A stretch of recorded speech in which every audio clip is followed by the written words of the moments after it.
Teatrimaastiku eneseloolu transcendents ontoloogilisel tasandil väljendub mitmel viisil.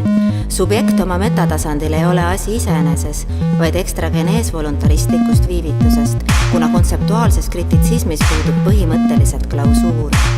Kuid oma metafüüsilises konsekventuses väljasuletusest seeshoitusse heidetud maailma hiilib dionüüsliku muiet peites elav absoluut. Meile meeldib, kui sulle meeldib, mis teatris kõik on hea. Me kirjutame siis, kui meile meeldib, sest nii on tõesti hea. Kui sinule ei meeldi, mis meile meeldib, siis see tule üldse hea.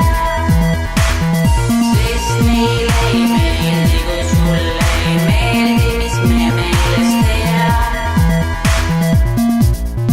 Etenduskunstide plaakur suubub eleegilisse plagaalkadentsi, kus tühi tähistaja sukeldub tehislikku kanalit pidi uussiirusesse. Eelekspressiivsuse tegeliku mõjuala ootamatu involutsioon postdramaatilises teatris raiub läbi ligamendi fatsiaalse esprit.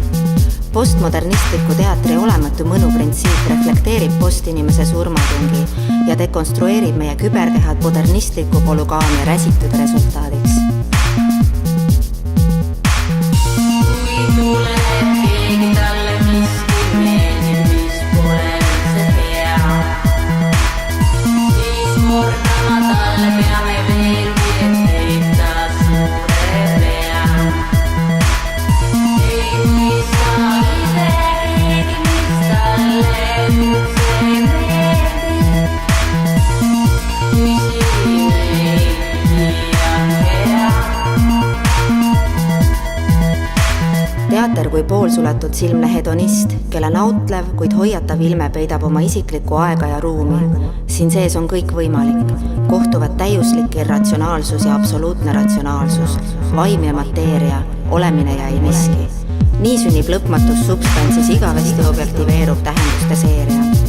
Hermenentiline immersioon haarab oma embusse laialivalguva karakteristika ja determinismile peale sunnitud nihe ennetab teatri potentsiaalse pärandi fataalsust.